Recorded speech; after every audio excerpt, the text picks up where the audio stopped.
qui a été surprenant. Mais bon, après, il y a eu la victoire sur le PSG, il y a eu un autre 4-0.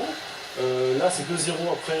Ils sont tout au fond. Ouais, je suis en train de filmer. De jeu, c'est une équipe qui, en ce moment, est en très très grande forme. Et en ce moment, elle est virtuellement maintenue en Ligue 1 parce que Évident-Tonon-Gaillard remonte même à la 16e place du classement virtuel. Actualisé évidemment dès qu'il y a un but. Et Nancy toujours dans cette pelouse, 4 points d'avance pour le futur finaliste de la Coupe de France face aux Girondins de Bordeaux. Voilà pour ce match entre Évident-Tonon-Gaillard et Valenciennes. On retourne à Montpellier. Philippe Jeunhomme, Montpellier, Lille, la tendance après quasiment un quart d'heure, Philippe, entre ces deux équipes. Toujours ce score de 0-0, mais de belles occasions, je vous disais, pour les hommes de Rudy Garcia. À la 7e, une frappe enveloppée de Gallo qui est mis au pied du poteau de Jourdain. 3 minutes plus tard, tentative de Marvin Martin juste au-dessus de la transversale Montpellier-Rennes. Et Montpellier qui s'est procuré une belle occasion également avec un bon retourné mais manqué de la part de Cabella.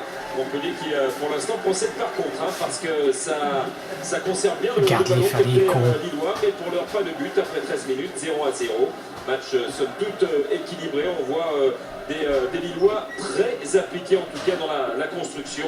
C'est ce que souhaitait Rudy Garcia pour ce rendez-vous. Être très appliqué. Il a dit ce match est important. Le but à Sochaux. Le match le plus capital. Le but à Sochaux-Toulouse, Ronan Frey.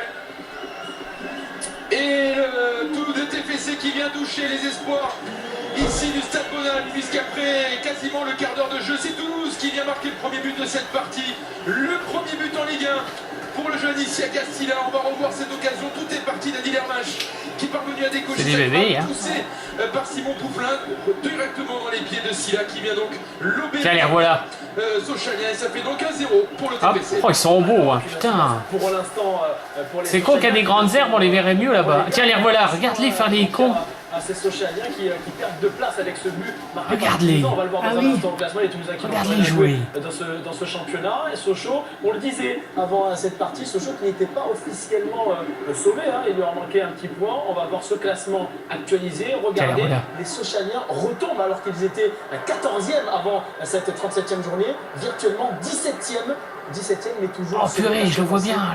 Il regarde ici. Évidemment, face à cette équipe de Bastia. On reste et la maman, la maman elle est de bébé. C'est bien ce qu'il me semble. Ah bah oui. Cette équipe sochalienne, on disait comme ça, on voit bien. Qui n'était toujours pas sauvé malgré la victoire la semaine dernière à Brest. Quelle entame bizarre donc des Sochaliens face au Toulouse. Et je l'ai bien, regarde. Oui, mais quelle entame surprenante également du côté des Toulousains. On pouvait douter de leur réelle motivation pour cette rencontre.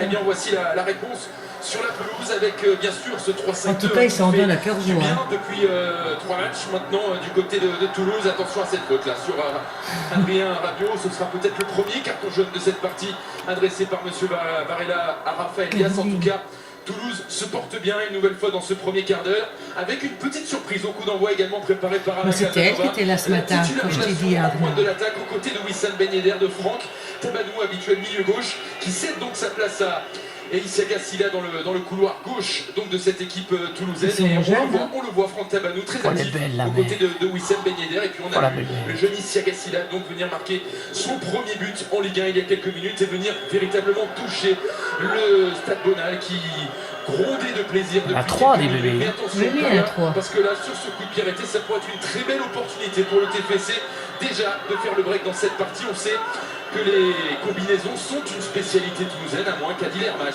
se sente capable de pouvoir décocher sa frappe et de trouver le cadre de Simon Poupin. Il est loin pourtant, Adil Hermach. Mais et encore, ils ont plus le poil d'hiver. Mais ils sont déjà moins beaux là. Mais là, elle est belle quand même. Et essayer d'enrouler au-dessus du mur, c'est belle tête. Contré par ce mur Sochania. Et donc ce score d'1-0 après un quart d'heure de jeu en faveur du TFC.